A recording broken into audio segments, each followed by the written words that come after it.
আসসালামু আলাইকুম রহমতুল্লাহ। আমাদের দৈনন্দিন জীবনে সোশ্যাল মিডিয়া ছাড়া কল্পনা করাও একটা অকল্পনীয় চিন্তাধারা আরকি। তো সোশ্যাল মিডিয়া আমরা মোটামুটি সবাই ইউজ করি, সবাই কম বেশি এখানে সময় দেই। তো দেখা যায় যে আমাদের বর্তমান সময়ে যেই সমস্যাটা ফেস করা লাগে সবচেয়ে বেশি যেটা হলো রিলস এবং ইউটিউব শর্টস, যেগুলোর ভিতরে আমরা ঢুকলে অনন্তকালের মতো চলতেই থাকি। বের হওয়ার কোনো স্কোপই তৈরি হয় না। একটার পর একটা আমাদের চোখের সামনে আসতেই থাকে। তো রিলস বন্ধ করার জন্য অনেকগুলো ক্রাইটেরিয়া আছে।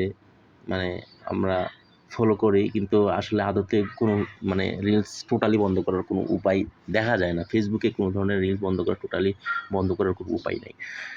তো এই ক্ষেত্রে CapCut কি করে? CapCut এটা এই ফিচারটা নিয়ে আসছে যে আমরা রিলস প্রিভেনশন, যেটা আমি রিলসে ঢুকলে রিলস কাজ করবে না। এটা অটোমেটিক আমাদেরকে বাইরে নিয়ে আসবে। তো ইউটিউব শর্টসে ঢুকলেও ইউটিউব শর্টস থেকে আমাদের বের করে নিয়ে আসবে। তো আমরা এগুলো একটু দেখবো এখানে। এজন্য ১ম এ আমরা প্লে স্টোর থেকে CapCut আমরা ইনস্টল করে নিব। তো অলরেডি আমার এই জায়গায় আমি ইনস্টল করে নিছি আরকি প্লে স্টোর থেকে। CapCut আমরা ইজিলি এ জায়গায় পেয়ে যাবো আরকি। তো ইনস্টল করার পর আমরা যদি ওপেনে যাই তখন প্রথমত আসে হলো DNS এর যেই অপশনটা প্রোটেকশন রিকোয়ার যেটা আছে ওইটা আছে। আমি স্ট্রং দিলাম, স্ট্রং দিয়ে কপিতে ডাইরেক্ট সেটিং এ গেলাম। যাওয়ার পর ওই জায়গায় প্রাইভেট DNS সার্চ দিলাম। সার্চ দিলে মোবাইলের সেটিং থেকে এই জায়গায় এসে পড়ে। তো এটা ইউজুয়ালি থাকে, অটোমেটিক থাকে নাহলে অফ থাকে আরকি। তো আমি এই জায়গায় প্রাইভেট DNS টা সেট করে দিলাম। এখন এই সেট করার পর আমরা CapCut আরো অনেকগুলো ফিচার আছে। তার মধ্যে একটা হলো যে প্রিভেন্ট DNS, আমরা সহজে DNS চেঞ্জ না করতে পারি সেটা প্রিভেন্ট করে এটা অন করে দিলে। আর এই জায়গায় হলো যে YouTube যেই শর্টস গুলা, Facebook শর্টস, Instagram শর্টস এগুলো বন্ধ করা। তো এগুলো যদি আমরা CapCut এ পারমিশন দিয়ে দিই তাহলে এটা অটোমেটিক্যালি অফ হয়ে যায় আরকি।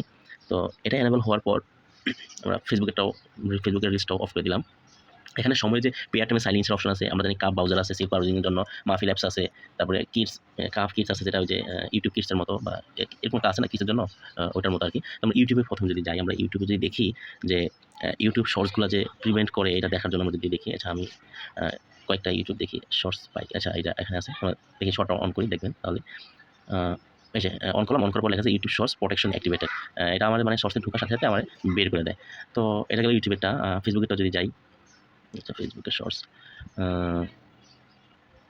শর্টস। এটা শর্টস না। আচ্ছা ওকে, এই আল জাজিরার একটা শর্টস আছে। এটা ঢুকিয়ে দেখি। এই যে এটা হচ্ছে ফেসবুক রিলস প্রোটেকশন অ্যাক্টিভেটেড। আমার ফেসবুকের রিলস প্রোটেকশন এটা অ্যাক্টিভেটেড হয়ে গেছে। তো এরকম এটা সবকিছুকে এরকম হারাম জিনিসকে মোটামুটি প্রটেক্ট করে দেয়। তারপর আপনি